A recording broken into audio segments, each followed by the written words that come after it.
Gata, bună Corina. Avem un subiect Bună, astăzi Mariu. foarte interesant pe care l-ai propus tu despre bărbatul prădător, bărbatul felină, care Bărbat. merge așa tiptil, are răbdare, se apropie cu încetul și apoi atacă pe la spate. Da. Știi cum mi-a venit ideea asta? Când am vorbit noi despre Facebook și cum fiecare are libertatea de a se dezlănțui pe Facebook și că dacă în viața reală, față în față, te mai abții, îți mai pui bariere, îți mai pui limite, acolo te dezlănțui cu totul și e foarte ușor să vezi natura cuiva, natura adevărată.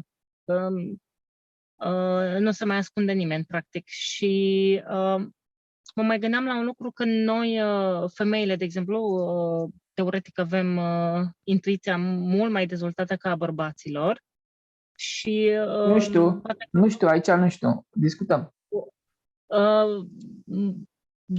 Da, hai, discutăm, desigur. Se presupune că femeile, deoarece nasc, au intuiția dezvoltată ca să-și poată crește copilașii cât mai în acord cu inima lor. Dar vorba ta, discutăm și vedem. Ar fi bine să fie de ambele părți, eu m-aș bucura. Și mă gândeam că, de exemplu, când ești față în față, adică fizic, cu cineva, chiar dacă acea persoană vorbește foarte frumos, foarte politicos sau nu știu cum, reușești să simți energia dacă îți dă cu virgulă. Când ceva nu e în regulă, ceva te ține departe de acea persoană și îți trage un semnal de alarmă și tu știi că trebuie să fugi de acolo cât mai repede. Și, nu știu, poate multe persoane, multe femei știu despre ce vorbesc. Mă gândesc că multora li s-a întâmplat lucrul acesta. Dar așa, când ești pe Facebook, când ești într-un spațiu virtual, nu ai cum să simți energia acelei persoane, cel puțin noi, cei care nu avem această capacitate dezvoltată. Și atunci e foarte bine să știm anumite lucruri care trag un semnal de alarmă. Da. Poftim? Da. Principii care trag semnalul de alarmă. Da. Și ai putea, Marius, să ne spui cum de ne poți tu ajuta pe tema asta, că e foarte interesant. Da, este foarte interesant. De fapt, lucrul ăsta l-am mai explicat în cartea Ce vor femeile, ce vor bărbații și mai ales la sfârșit, de la pagina 450 spre sfârșit. Acolo se văd ambele tabere față în față cum acționează. Aici este o problemă, că ai spus că este inspirată femeia, are intuiție. Are o intuiție doar în domeniul pe care l-ai spus, adică să-și apere copilul, dar după aceea nu mai are intuiție. În fața bărbatului nu are intuiție. Normal, cu cât o femeie este mai apropiată de divin, deci cu cât este mai bună, mai blândă, mai înțelegătoare, mai îngăduitoare, cu atât are intuiția mai mare. Dar de obicei, datorită energiei mari, nu pot să fie așa și sunt critice. Adică prima mișcare este o mișcare critică. Și ele s-au dezvoltat vis-a-vis de bărbat până în poziția în care natura reușește sau vrea să își pună interesele pe primul plan. Deci ea nu poate să dezvolte intuiția decât până acolo unde natura își poate manifesta interesul maxim. Adică natura este interesată de procreere. Deci asta înseamnă că ea nu va vedea dincolo de curte. Deci curtea pe care o face bărbatul. Nu va vedea dincolo de chestia asta. Asta dacă nu e foarte conectată la divin. Dacă nu este foarte conectată la divin. Și de obicei nu este. Foarte rare ori femeia se conectează. Decât femeia care este pe la țară, cum să zic eu, în tradiții Adică este introdusă în tradiții și tradițiile sunt cele care o dirigează pe ea și îi arată ce este bine și ce este rău și cum să se dezvolte. Deci numai dacă intră în aceste programe ale tradiției. Dar femeia de la oraș nu are acest lucru. Plus că natura ei, trebuie să înțelegem natura, femeia nu este interesată de principii morale, deci nu e interesată de principii morale, pentru că natura nu este morală. Natura are doar interesul să se progreze și nu contează pentru ea în ce mod și cum se întâmplă lucrul ăsta. Deci femeia are o formă de văl pe față care o face vulnerabilă în fața bărbatului, bărbatul care acționează asupra ei cu toate vicleșugurile posibile pe care le are, le-a strâns omenirea până de mii de ani până acum.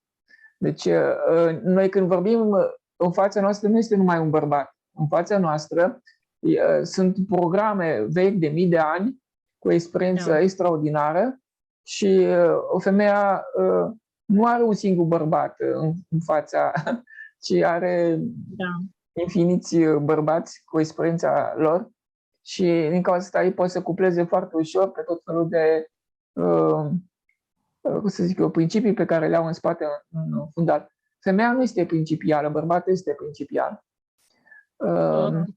Aici pot întreba ceva. Este principial bărbatul conectat la divin? Sau... Este mai ușor conectabil la divin bărbatul, pentru că el se plictisește la detaliu. El nu poate să dirigeze și să administreze lumea detaliilor. Și în cauza asta el trăiește într-o zonă de ansamblu unde sunt sinteze. Acolo sunt principii de sinteză și se mișcă foarte ușor în lumea sintezelor și în lumea divină.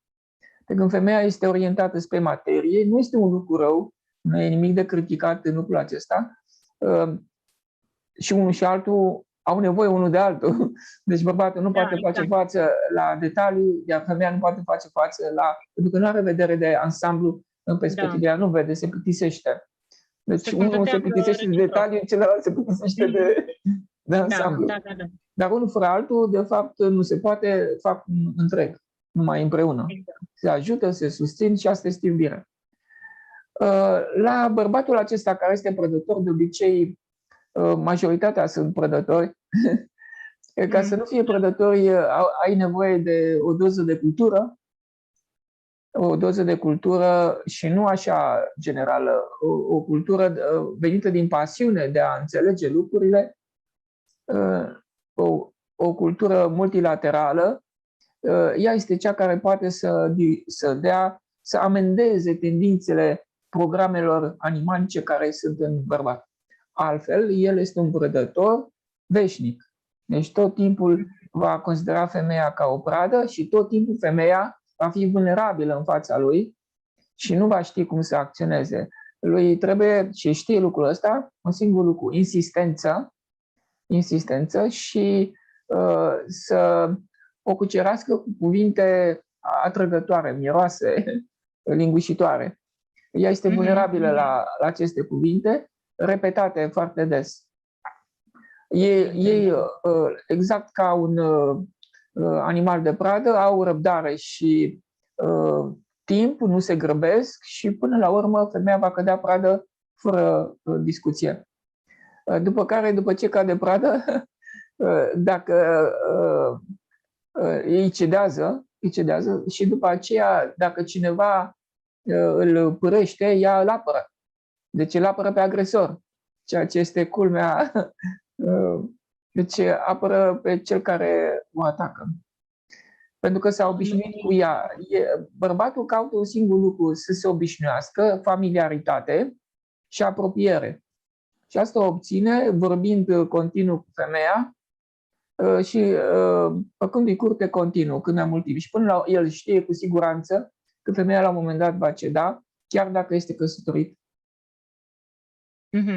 Înțelegi? Deci aici este o problemă, pentru că el înțelege că femeia nu are principii, nu se bazează pe principii, le încalcă foarte ușor și deci este deschisă la orice asemenea experiențe până la vârste înaintate. Dacă se citește cartea despre femei și bărbați, acolo toate lucrurile astea sunt întoarse pe toate fețele ca să se poată înțelege. Din cauza asta, dacă totul pornește de la femeie, datorită energiei foarte mari, dacă ea intră în raportul divin, atunci bărbatul este adus pe calea cea bună automat, pentru că el este doar oglindă. Dacă nu, atunci îl determină pe bărbat să ia orice altă cale și pentru că natura lui este să să inițieze, pune ca bază sexul pe primul plan bărbatul. Aici este problema. Și el nu are gândirea nu în capul, o are jos. Și deci primordialitatea pentru el este, pentru că așa a făcut natura, nu este nimic de criticat. Repet, fiecare are problemele lui din cele două părți, dar natura urmărește să se perpetueze, nu interesează principiile și morala religioasă. Și din cauza asta există morala, ca să poată să pună ordine în aceste lucruri și să nu ajungem să ne bătem pe stradă unii pe alții continuu. Dar nu este niciun fel de șansă să se oprească. Lumea tot timpul se va comporta așa, bărbatul tot timpul va fi prădător și aici este o problemă. El trebuie să fie oprit de la început. Ai amintit despre Facebook. Facebook este o platformă unde de întâlnire, de fapt, maritală, sau cum se spune. Și acolo se întâlnesc, este ca o junglă. Facebook, acolo se întâlnesc energiile cele mai joase și se confruntă în toate modurile posibile. Chiar spunea o doamnă, a făcut greșeala să spună poza acolo și 50 de bărbați rapid au atacat-o. În câteva ore era atacată 50 și dânsa a zis, mai lăsați-mă, fraților, altă preocupare. Deci alt interes nu aveți decât acesta să atacați. Deci sunt ca niște animale de pradă. Și mișună, acolo nu mai e animale de pradă. În cauza asta, Facebook-ul nu este... A fost gândit pentru chestia aceasta. Pentru că în momentul în care ei atacă, îi murdăresc sufletele și a fost gândit ca să murdărească sufletele și să îndepărteze Dumnezeu. Asta este rolul lui. Pe fațadă este doar schimbul de informații, dar în fundal este altă semnificație. Trebuie să te păstrezi cumva la o distanță de asemenea lucruri și să nu accepti dialogul intim, dialogul personal, să-l oprești de la început, pentru că dacă, spre exemplu, un bărbat pornești un dialog personal, nu vei scăpa de el. Deci este exact omul care, în spate, după aceea, bărbații au o problemă, își fac scenarii cu femeia în cap, își fac tot felul de imaginații, ei având interese josnice, o atacă, de fapt, pe femeie și ia din energia vitală. Asta este vampirism. Asta este și metodă de vrăjitorie, este metodă de magie neagră, adică cuvintele dulcege, lingușitoare, miroase, în gura bărbaților nu sunt firești și ele au ca scop doar învârtite așa în toate felurile posibile, au doar ca scop de a cuceri și de a atrage femeia. Ei fac asta continuu, nu se opresc niciodată, deci trebuie opriți, pentru că dacă continuă, devin din ce în ce mai agresivi și încep să ceară socoteală. Deci dacă le răspunzi, atunci te consideră victimă, o desconsideră pe femeie, pentru că ei nu apreciază decât femeia care li se opune, femeia care le cedează o desconsideră din start și pentru ei asta înseamnă. Dacă ai intrat în dialog cu ei și le-ai răspuns, înseamnă că vrei. Și atunci vor ataca din ce în ce mai puternic și nu se oprește niciodată decât dacă îi blochezi. N-ai cum. Da, din punctul ăsta de vedere este o lume foarte murdară. Lucrul ăsta se poate întâmpla și la cei apropiați. Poți să găsești oameni apropiați, bărbați apropiați de familia ta, care să se comporte la fel și trebuie opriți de la început. Deci orice intimitate, orice familiaritate trebuie oprită, nu trebuie tolerată, pentru că ei vor continua și vor dezvolta tot felul de alte scenarii, tot timpul vor face un efort din ăsta și nu știu dacă rezistă omul, femeia, nu știu dacă rezistă la un atac din ăsta concertat. Plus că dacă mai mulți bărbați, de exemplu, pe Facebook fac lucrul acesta, se gândesc concentrat la femeie, îi ia din energie foarte puternic și asta este vrajă sau magie neagră sau putem să le spune că e de ochi. Deci femeia se trezește că se simte foarte rău, nu știe motivul, nu are niciun motiv, se duce la doctor, o doare inima, o doare în altă parte, dar explicația este că a acceptat insistența acestor prădători care nu are capăt și ia din energie. Știm, de exemplu, că Instagramul e o platformă foarte, foarte potrivită pentru tot felul de fotografii și există aceste persoane denumite influencer sau fie că au ajuns la rang, la gradul de influencer, fie că nu, fetele în general, femeile, care se expun care mai de care, îmbrăcată cât mai cum, tocmai cu scopul de a atrage followers. Asta înseamnă că aceste femei, de fapt, sunt o țintă sigură pentru astfel de vampirism? Sigur că da, este o țintă sigură, plus că energiile lor, care în mod normal ar trebui să se orienteze spre familie, se dispersează la foarte mulți ochi și le scade și lor vigoarea, le ia din viață, din vitalitate. Deci este o pierdere. Iar dacă au familie, familia nu va funcționa bine. Copilul nu mai învață și lucrurile din faptul că energia s-a dispersat. În cauza asta sunt religii unde femeia este restricționată, tocmai din această idee ca energia să fie numai pentru familie, numai pentru bărbatul tău, orientată, și ca să poată să crească. Eu am văzut odată un lucru interesant, am văzut o femeie cu voal, nu se vedeau decât ochii, ghicea în spatele voalului frumusețea trăsăturilor, însă datorită voalului respectiv își dezvoltase interiorul la o valoare pe care nu am văzut-o. Deci din ochi se vedea bogăția interioară sau cultura pe care sunt multe care au facultăți și sunt înclinate foarte mult spre cunoaștere. Deci își dezvoltase interiorul așa de frumos încât se vedea pe ochi. Ce frumos. Îmi dai seama, când vorbești cu un asemenea om, ce ești fascinat, doar să vorbești cu el, ești fascinat și deci răspundea frumusețe, era cum este un trandafir care miroase extraordinar de frumos și îmbătător. Deci așa, când te uitai, erai fascinat, cu toate că nu vedeai decât ochii, nu vedeai mai nimic.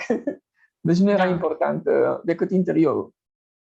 Și nu-ți fugea mintea prin altă parte? Nu-ți fugea mintea deloc în altă parte. Deci era un schimb din acesta al sufletelor. Da, ca de la suflet la suflet, nu? Foarte interesant. Pe Facebook, pe Instagram e de la corp la corp. Exclusiv. Să știi că viitorul, toate aceste țări care pun corpul pe primul plan, deci materia pe primul plan, ele se distrug. Se autodistrug pentru că se comportă ca un organism neviabil.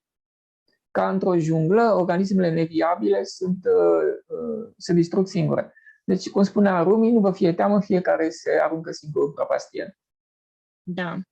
Vreau să te întreb, Marius, când să spunem că un bărbat interpelează o femeie și dacă el a urmărit și a fost atent și e victim și așa mai departe, știe exact ce o interesează pe acea femeie, urmărindu-i istoricul și abordează fix acele teme care sunt de maxim interes pentru ea. Dacă se întâmplă ca el să se fi și documentat un pic sau să știe despre acele teme, femeia va considera că are un schimb normal, ca și cum, nu știu, mă gândesc că poate asta consideră, adică îl vede perspectivul ca pe un om oarecare, ca pe o cunoștință cu care poate avea un schimb de informație interesant. Nu știu, unde există o linie, există și oameni care sunt, și bărbați care nu au niciun interes ascuns și pur și simplu vor să aibă acest schimb de informație cu Nu. respectiv doar Nu. pentru că sper la subiect? Nu. Nu. Bărbatul nu face comentarii. Bărbatul se Mhm. crede superior, are o formă de mândrie a lui, el nu citește niciodată ce scrie o femeie, nu îl interesează. Dar dacă citește, atunci el are alte interese. Asta te referi pe social media sau în general? Pe social media, Pe da. social media, da? Ok, deci se duce, scanează textele și vede care e potențiala victimă, practic. Da, el se uită după victime, după înfățișare, după poze și mai departe. El este un atacator prin definiție. Da. Asta este natura lui, dar femeia greșește că îi dă voie. Deci în momentul în care el a spus niște cuvinte lingușitoare, trebuie oprit pentru că acela este un prădător. Nu trebuie lăsat niciodată. Vor înainta și mai este o problemă. Femeia îi se va ridica văl pe față. Deci ai lăsat jos apărarea, atunci devii vulnerabilă și imediat se ridică vălul pe față și nu vei vedea. Nu vei înțelege următorii pași pe care îi face el. Deci el are toată siguranța că în momentul în care femeia a acceptat cuvintele lui lingușitoare, alambicate, că le ia și le învârte în fel și chip, în clipa respectivă ea a devenit vulnerabilă. Îi s-a ridicat văl pe față, el știe lucrul acesta și nu va putea să-i facă față. Deci el va continua după aceea cu tot felul de alte poezii și cuvinte atrăgătoare și ea nu va putea să-l oprească pentru că nu va înțelege. Pentru că ea crede că este un lucru frumos să apreciezi frumosul. De obicei, frumosul este cântat de bărbați. Deci bărbații sunt creatorii artelor, nu a poeziilor. Cei mai mari poeți sunt bărbați, nu? Pictorii cei mai mari, arhitectură, tot ce a creat omenirea frumos este creat de către bărbați. Ei sunt amorezi veșnici și trubaduri și pe undeva este frumos lucrul acesta. Când te uiți, de exemplu, la porumbei și am văzut în parc o fază, un porumbel îmbărbătuș alerga după porumbiță și porumbița nici nu era interesată de el. Și la un moment dat, pe lângă el trece o altă porumbiță. O lasă pe aceasta și se duce la cealaltă. Deci asta arăta că pentru natură nu contează cine este. Are toate mecanismele în el ca să poată să facă lucrul acesta. Nu este de criticat. Dar din punct de vedere al societății se creează probleme. Și pe de altă parte, dacă femeia cedează, nu găsește omul potrivit, este un om, spre exemplu, să zic afemeiat cu siguranță, nu te poți baza pe el, nu poți să construiești o familie cu asemenea oameni niciodată, pentru că nu sunt serioși și se duc în toate direcțiile. Da. Deci, practic, natura ne-a făcut de așa natură ca să se asigure procrearea speciei orice ar fi, așa. Și unul dintre lucrurile pe care trebuie noi să le facem ca ființe spirituale este să ne depășim această natură. Evident, la fel cum trebuie să ne depășim toate programele, toate tiparele ego-ul, la fel trebuie să facem și în ceea ce privește aceste tendințe ale noastre pe care le avem. Da, pentru că... Care, cum ai zis, sunt perfect normale, adică nu e nimic de judecat, dar să înțelegem că ăsta e jocul, trebuie să depășești. Asta e miza jocului. Da, pentru că familia, deci în spatele, adică opus aceste tendințe a majorității bărbaților de a fi prădători, este familia. Și familia este invenția cea mai perfectă la care a ajuns omenirea, în interiorul căruia se pot dezvolta copiii. Și în același timp comunitatea poate să supraviețuiască și să nu vină alte popoare să o atace și să o desfințeze, să o omoare. Deci ce m-a interesat este comunitățile sunt interesate să-și păstreze familiile și să aibă grijă de ele, pentru că numai așa copilul se poate dezvolta echilibrat, nu? Și să aibă un viitor din toate punctele de vedere și educație și să fie un om în care să contribuie la dezvoltarea comunității. Deci este foarte important ca femeia să nu aplece, să nu fie atent, să nu vrea, să nu dorească, să nu accepte lingușitorii, pentru că se vede cel care este. Dar culmea este că ea întotdeauna acceptă lingușitorul și nu acceptă bărbatul care este cu minte, care este serios, pentru că nu este interesant pentru ea. Ea vrea mereu noul. Da. Spune-ne un pic despre bărbatul cu minte, serios. Cum este el? Care sunt caracteristici? De ce bărbatul cu minte serios nu vrea nicio femeie. El își vede de ale lui. Își vede de ale lui, nu este interesant. Femeia dorește senzații tari. Este deschisă la orice experiență nouă. Îi place să se distreze, să se bucure de viață. Ea este chiar bucuria vieții. Eva în Biblie înseamnă viață. Deci femeia este viața. Așa, și este normal să fie așa, pentru că natura își amplifică și își multiplică șansele de supraviețuire în modul acesta. Adică prin această incapacitate a ei de a putea să vadă și ce ar face ei, ce ar produce ei, ce ar dărui ei o familie stabilă, ea nu vede lucrul acesta, ci alege întotdeauna instabilitatea cea mai mare. Alege ceea ce ar produce ei probleme cineva după care se vaită. Și asta vine datorită faptului că are energia aceea dublă care este orientată pe detaliu și tendința ei primă este de critică, de acuzație, de condamnare. Deci ego-ul foarte, foarte puternic. Și din cauza asta îi se dau bărbați care să o dezamăgească. Adică vede toate paiele din ochiul fiecăruia, fiindcă e așa de orientată pe... Și e vulnerabilă la ansamblu. Ea nu are principii de ansamblu și nu vede ce îi face bărbatul. Nu vede că este mințită, că este înșelată, că e dusă pe o pistă falsă. Deci e o combinație interesantă. Stai puțin că vreau să spun lucrul ăsta. E o combinație interesantă între nepriceperea și lipsa de intuiție a femeii în domeniul acesta, adică când are un bărbat în față, și priceperea maximă pe care o are bărbatul în a păcăli femeia.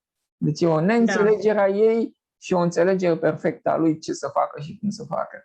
Deci combinația asta care este ucigătoare pentru femeie și poate distruge viața complet. Deci, întotdeauna trebuie să înțeleagă că o femeie care are orgoliu foarte mare va primi un bărbat care să o deranjeze la maxim. Adică să o necăjească, să o înșele, să o trădeze. Pentru că ei trebuie să îi se salveze sufletul, pentru că ego-ul presează sufletul, după cum am discutat noi în alte discuții. Și atunci, când sufletul este constrâns, este presat foarte puternic, el poate să comande extinția. Dar el, în același timp, comandă situații neprevăzute și neplăcute pentru femei în familia respectivă sau, în general, că poate să aibă doar un prieten. Deci, în momentul în care orgoliul este extraordinar de mare, femeia se plânge degeaba că uite-te ce mi s-a întâmplat, că oamenii aceia, bărbatul acela m-a înșelat, că pleacă după alta, se plânge degeaba. A venit de la Dumnezeu acest bărbat, i-a fost trimis special ca să-i scadă orgoliu și să-i salveze viața, să înțeleagă ce îi se întâmplă și să se schimbe, dacă vrea să se schimbe soarta, altfel nu se va schimba. Adică vor veni alți bărbați care vor face la fel. Până ea nu va înțelege că trebuie să fie feminină, smerită, bună, blândă, îngăduitoare, înțeleaptă la infinit, nu se schimbă soarta. Dar când ea se schimbă doar un pic, măcar să înceapă să se schimbe, imediat va veni cineva din față, pentru că este trimis de Dumnezeu. Nu trebuie să facă, ea crede că trebuie să facă un efort ca să îl atragă. Sau din cauza asta nu se îmbracă frumos, se aranjează Da, fel și de chip fapt, pentru el, contribuie la ego. Da. crezând că de fapt își întărește ego. O femeie care face lucrul ăsta, pentru un bărbat este o victimă. Deci bărbații întotdeauna, la femeia care este frumoasă și foarte bine aranjată și plăcută la vedere, o consideră o victimă și nu poate sta lângă ea, pentru că sufletul lui, acesta este un lucru foarte important, sufletul lui vede în perspectivă și nu poate să facă o familie cu o femeie care pune preț pe exterior. N-are cum. Deci un bărbat care vrea totuși să aibă o familie, niciodată nu va alege o femeie frumoasă, o femeie care este foarte bine îmbrăcată și aranjată. Pentru că pentru el este neserioasă și nu poate să facă familie. Adică nu va avea grijă de copii și nu se poate să se apropie de ea, imposibil. Deci dacă vrei să atragi un bărbat, trebuie tu să fii feminină, smerită și adică în simplitate, în divin, și atunci bărbatul potrivit va veni. Cum să zic eu, prințul prinților va veni, va fi trimis de Dumnezeu. Dar trebuie să fii pe potrivă. Exact cum spun poveștile noastre. Îl va recunoaște femeia pe prințul prinților când va veni. Da, dacă este simplă și modestă, este divin, va avea inspirație și va înțelege că acela este trimis de Dumnezeu. Va înțelege perfect. Deci, bărbatul cu minte, acela care într-adevăr dorește să-și întemeieze o familie și să aibă grijă de ea și așa mai departe, este cel care chiar nu caută să agațe pe nimeni, nu caută să fie înconjurat de femei, nu le caută, nu neapărat compania, dar nu le caută atenția. Dar femeile nu vor alege. Nu vor alege. Femeia alege acel bărbat care are putere, poate să fie urât, poate să fie fără școală, fără facultate, ele sunt impresionate doar de puterea masculină. Și pentru că numai puterea masculină, este normal să fie așa, pentru că numai puterea aceasta poate să procreeze și să aibă copii. Deci ea intuitiv simte. La virilitate sau la ce anume? Da, virilitate, adică putere. Deci bărbatul vrea iubire, să fie iubit și apreciat și susținut. Pe când femeia caută puterea bărbatului, masculinitatea lui. Adică el să fie curajos, să fie măreț, să înfrunte viața și ea apreciază foarte mult pe cel care are un asemenea curaj. Adică este întreprinzător, are inițiativă și imediat se vede omul acesta. Și încă asta ea este inclinată spre cei înșelată, înclinată spre cei care sunt lingușitori și așa mai departe. Își face tot felul de idei, dar pică în plasă. Că ei sunt, lingușitorul este exact omul care este cel mai nepotrivit posibil. Deci, dacă asta e, practic, e cel mai mare semn de alarmă, lingușala. Cuvintele frumoase, cuvintele miroase, declarațiile făcute din temir ce... urât cuvintele în fel și clip, numai ca să te atragă și ca să te vrăjească. Deci este doar o vrăjeală. Omul acesta este un om care este neserios, nu te poți baza pe el, este agresiv, este violent, te poți aștepta la orice rău de la el, te poate lovi pe la spate, este foarte periculos, este gelos și în același timp caută în altă parte. Deci nu te poți baza pe el în niciun mod.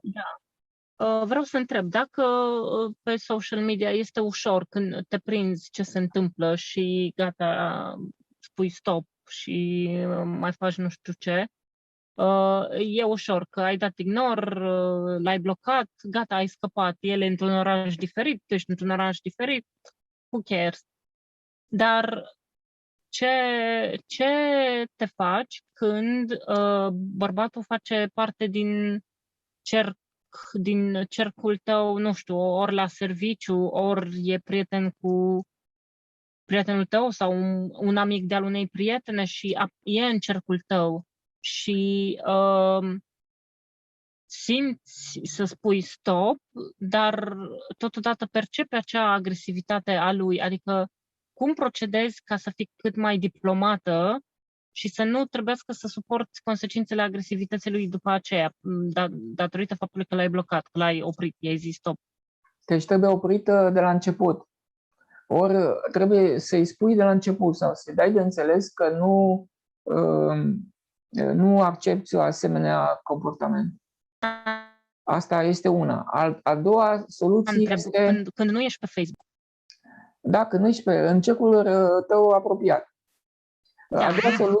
A doua soluție este să te apropii de divin mai mult. Adică să-ți curăți sufletul printr-o alimentație mai puțină, spre exemplu, prin reținere, prin restrângere, prin dăruire mai multă.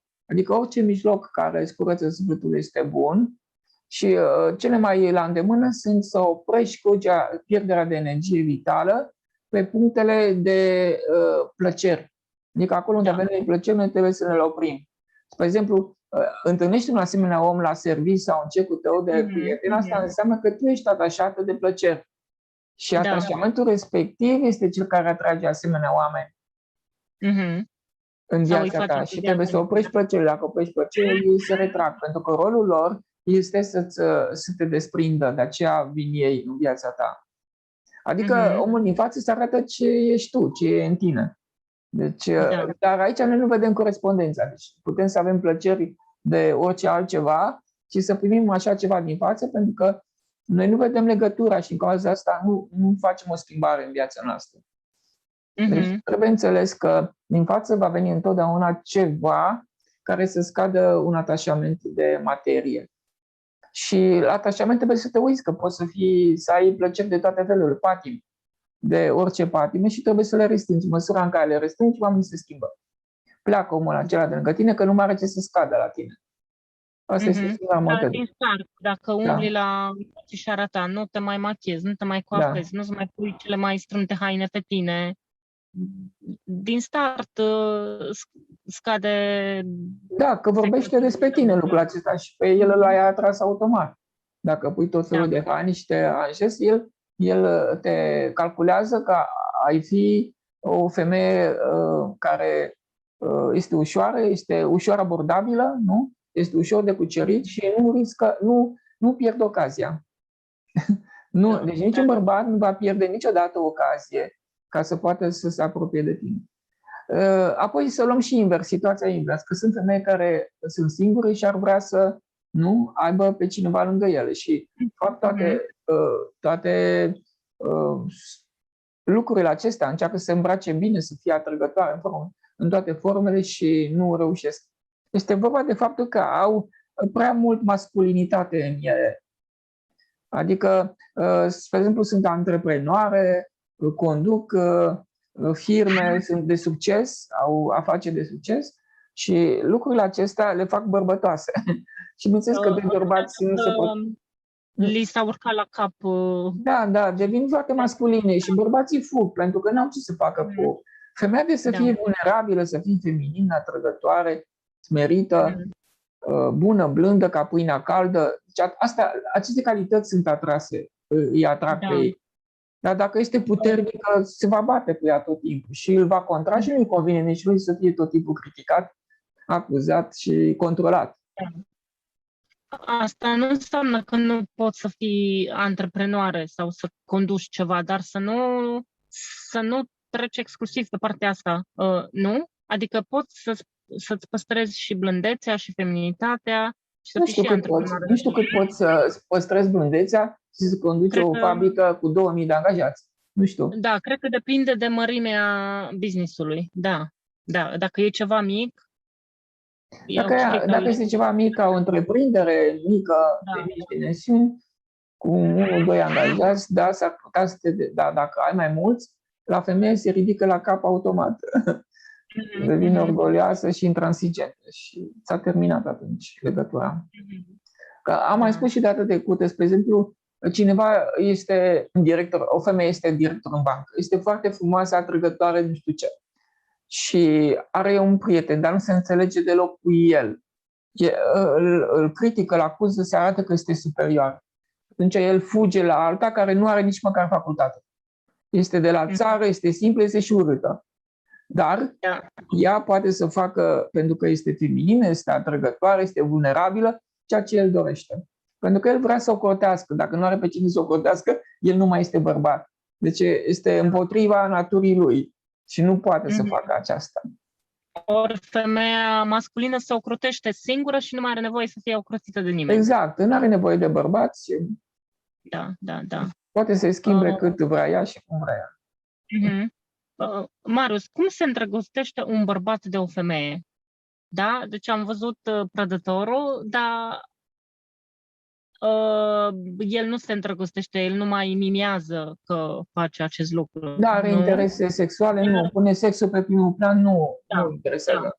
Dar o îndrăgosteală autentică cum arată?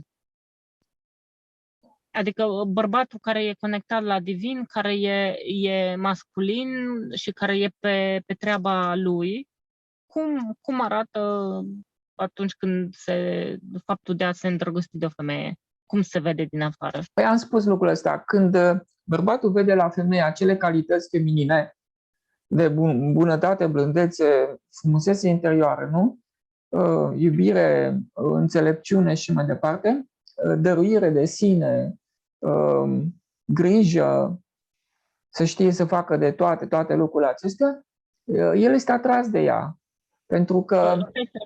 Cum îi face curte? Spre deosebire de bărbatul prădător face o curte din asta foarte etalată, ca la păuni, deci etalează toate, uite-mă, mă vezi? Nu numai, face o curte, nu știu, ca leul, ca...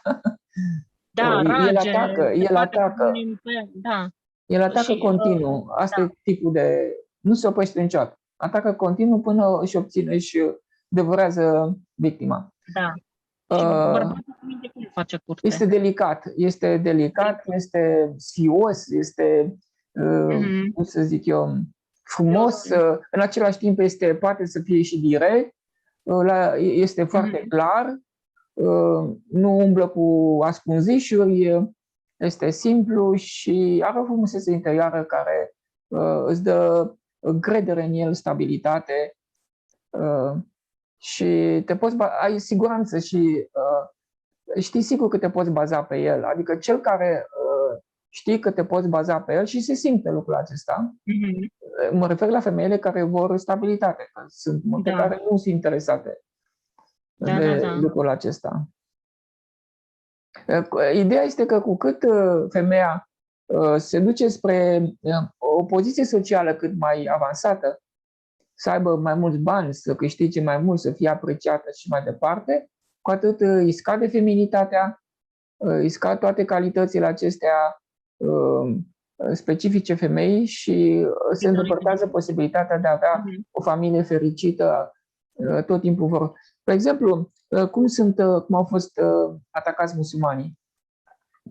Foarte simplu. Băncile occidentale dau credite foarte avantajoase la femei ca să devină antreprenori. Ei devin antreprenori, câștigă foarte bine, s-a destrămat familia. Pentru că îl pune pe bărbat dedesubt, sub el. Deci bărbatul trebuie să-l lași să fie deasupra ta, mereu. Și femeia să se deplaseze pe el de jos în sus. Așa cum am povestit în cartea despre femei și bărbați, am văzut toată o ceremonie a ceaiului la sala Dales. A venit un maestru de Ikebana din Japonia și am fost fascinat de tot ce s-a întâmplat acolo. El răspundea așa bărbăție, era îmbrăcat în costumele lor specifice roșii, era roșu, deci arăta virilitate, arăta putere, masculinitate, iar două gheișe care veneau și aduceau florile și bucățelele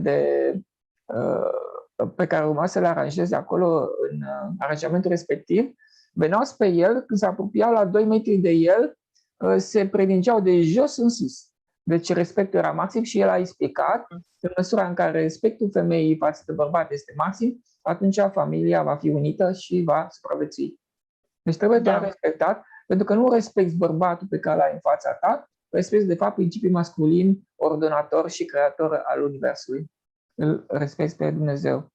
Și îți vine să te ridici picioare și să lași pălăria jos în fața lui când vorbești despre el. Deci asta este divinitatea.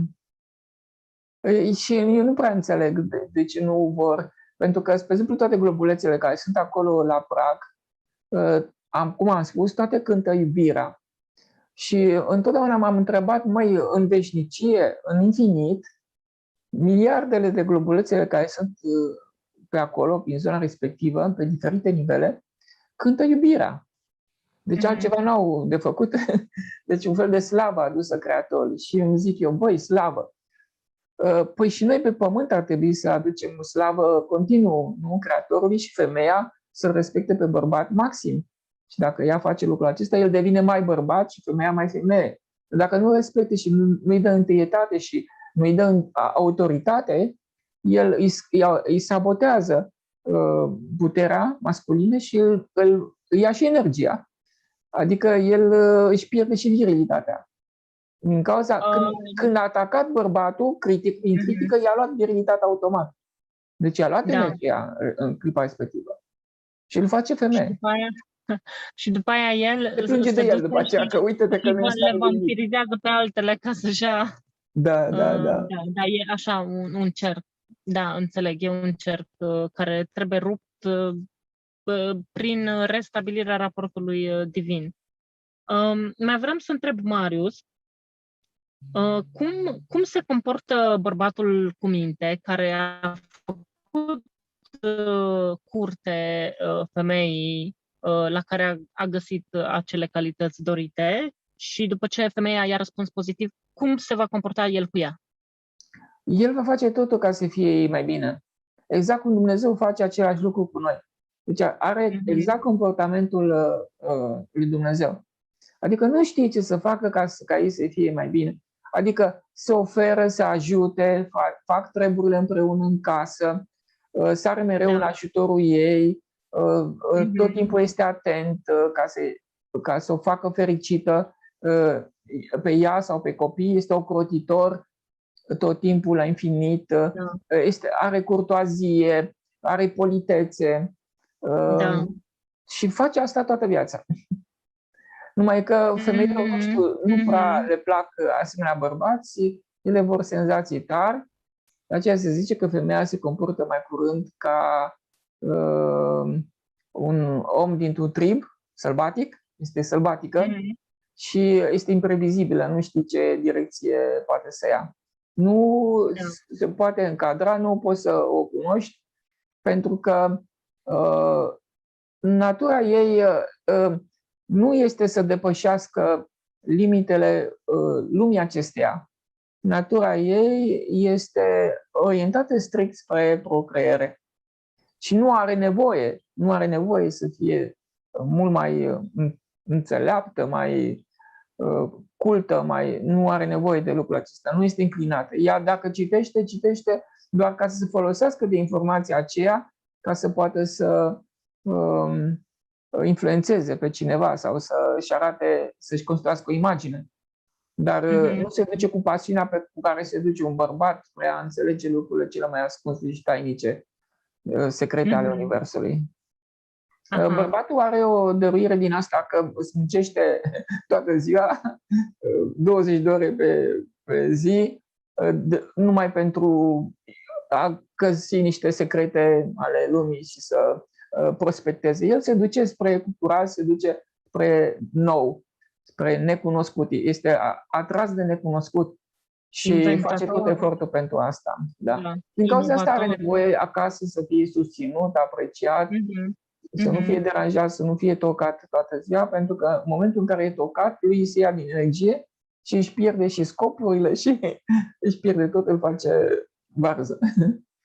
Da.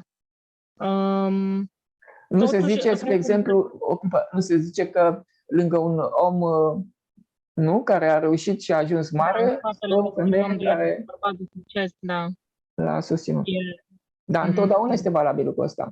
Deci el nu ajunge mare decât dacă trăiește femei. Deci are nevoie de stabilitate și siguranță. Femeia este ca o mamă pentru el, are nevoie de iubire. Da, bărbații sunt ca niște copii. Sunt ca niște copii și trebuie să-i tratezi ca niște copii și sunt vulnerabili din punctul ăsta de vedere și au nevoie să fie îngrijiți, să fie apreciați, susținuți, încurajați, că se decepționează foarte ușor. Da. Bun, așa. Și să nu-i ataci.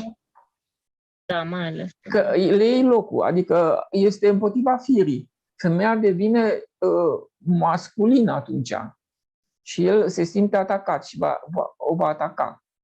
Da. Cum schimbă? Ok, am înțeles. Femeia, prin natura ei, caută senzații tari, caută bărbatul cel mai Puternic, viril, caută putere, cel mai nu puternic din caută punctul de vedere și... sensibilitate, da. Da. Poeții, da. Le place să stea în apropierea poeților și a oamenilor de cultură, dar nu-i vor. Da. Vor pe cineva care este josnic, care este mai brută. are o bărbăție brută, da, este mai brutal, chiar cu riscul de a nu fi fericită niciodată, adică pentru că natura trebuie să-și facă rolul.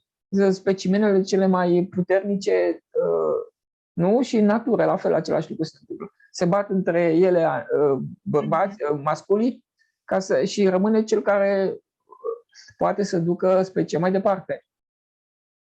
Deci firesc lucrul acesta. Practic, femeia a rămas în epoca de piatră. Da, toți suntem în epoca de piatră. Și nu numai femeia. Bărbatul acum poate inova mult mai mult decât o făcea în epoca de piatră. Deci întotdeauna într-o alegere primează capacitățile fizice. Da. Nu altceva.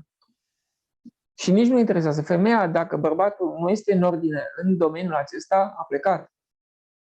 Da, dacă nu este în puțină casă, dacă nu câștigă suficient, nu se ocupă de copii, nu și dacă nu are putere sexuală, el este părăsit automat. Înțelegi? Pentru că natura e interesată să supraviețuiască, nu contează cum. Ea face abstracție de principii de morală, nu interesează.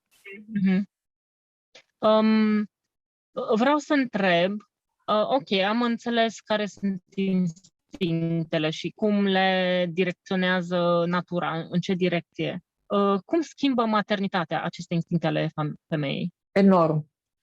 Enorm. Femeia care până atunci... De a avea un copil. Cum schimbă? Atunci va vrea stabilitate și se poate să fie târziu. Dar, în general, nu-i se dă copil decât unei femei care nu are orgoliu mare. Deci femeia orgolioasă nu poate să aibă copii și nici familie. Da. Se poate. Adică prea preocupată de ea, de înfățișarea ei, de aspectul ei, de banii ei, de puterea ei, de inteligența ei, nu se pot apropia bărbații. Este clar asta. Și nu poate să aibă copii, pentru că ca să ai copii trebuie să poți să fii dispusă să cedezi binele tău pentru copil, pentru familie, pentru bărbat, să te lași pe tine, să ai grijă mereu de copil și de bărbat, să-l susții la infinit, să nu lupți pentru el. Deci să sunt calități feminine excepționale, dar ele pornesc la maternitate, dar dacă femeia la început s-a orientat numai spre partea aceasta grosieră a lumii și a materiei și ea poate să își rateze totuși relația, pentru că e dominantă partea cealaltă. Înțelegi? Și ea va fi nefericită continuu, chiar dacă schimbă bărbatul, ea tot așa va fi, pentru că nu și-a rezolvat probleme interne, că nu bărbatul este de vină, ci ea nu a iubit suficient. Deci nu oamenii sunt răi, ci noi pentru că nu iubim destul. Deci femeia este esențială. Vreau să spun că dacă ea nu va reveni cum trebuie, bine, că civilizațiile occidentale se destramă singure în, să zic, 10 ani de zile de aici încolo, pulbere se fac, mai rămâne piatră de piatră.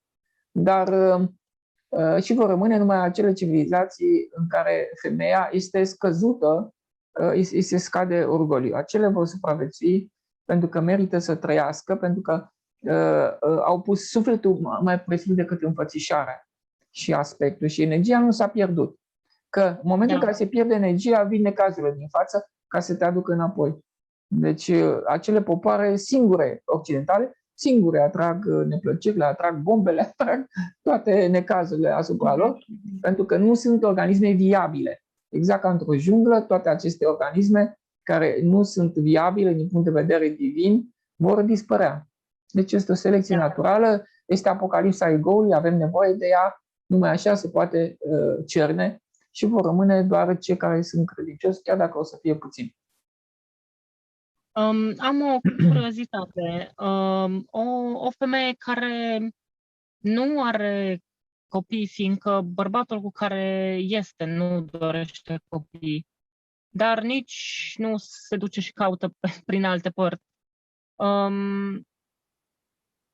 E valabilă și această variantă? Adică o femeie și un bărbat se pot înțelege și pot forma un cuplu stabil și, nu știu, util lor înșiși și poate societății dacă nu au copii? Dar nu este se tot bazează o pe formă copii? de orgoliu și de egoism acolo. Pentru că întotdeauna o femeie care este, cum să zic eu, îl iubește pe Dumnezeu, va vrea copii. A nu vrea copii înseamnă orgoliu. Pentru că numai orgoliu ucide. El când atacă, e dorință de a ucide. Când îl atacă pe bărbat și îl critică, îl acuză, ea vrea să-l omoare. Deci întotdeauna orgoliu, când critică, acuză, învinuiește, judecă și mai departe, reproșează, el de fapt atacă, este dorință de a ucide. Și când îl atacă pe bărbat, îl atacă pe Dumnezeu. Și din cauza asta este blocată imediat prin boli specifice feminine, prin cancer sau prin despărțire, prin singurătate. Deci lucrurile astea sunt normale, sunt firești, sunt salvarea sufletului femeii, pentru că altfel nu a înțeles, dacă nu a înțeles cum stau lucrurile, atunci este restricționată în modul acesta. Dar vreau puțin nu am terminat ideea despre femeile care au maternitate. Atunci devin cum nu au fost înainte. Deci se schimbă absolut total toate, și reperele se schimbă, și principiile de viață, ce doresc ele de la viață, totul se schimbă și măsura în care ele se schimbă, schimbă și bărbatul. Și un bărbat care înainte ai putea să zici că este neglijent, știu ce, îl aduce la matcă înapoi. Deci maternitatea, grija pe care și dragostea pe care o livrează, că asta este problema femeii. Ea are iubire multă, nu dublă, dar nu-i dă drumul, nu manifestă. Și nemanifestând, că trebuie să manifeste însușirile divine. Și măsura în care manifesti însușirile divine, asta e soluția la toate problemele noastre. Să manifesti însușirile divine și atunci viața ta se schimbă, soarta ta se schimbă, așa ca prin minune, miraculos. Și oamenii din jur se schimbă. Deci nu e o problemă cum sunt oamenii, că ăla e așa, că ăla e așa, că m-a părăsit, că nu știu ce a făcut. Nu, te-a părăsit pentru că tu nu ai iubit orice ar fi, indiferent cum era el, tu l-ai criticat, ai fost nemulțumită și toate lucrurile astea sunt atac. Sunt atac la bărbat și sunt atac la divin. Și atunci divinul a zis că deocamdată faci pauză pentru că nu meriți și nu poți să ai o familie. O să mă întorc imediat la bărbatul care nu vrea copii, dar vreau să întreb acum, legat de ce ai zis adineauri, bărbatul prădător e un bărbat care a fost lipsit de iubire în copilărie și care a fost criticat într-una de mama lui? Da.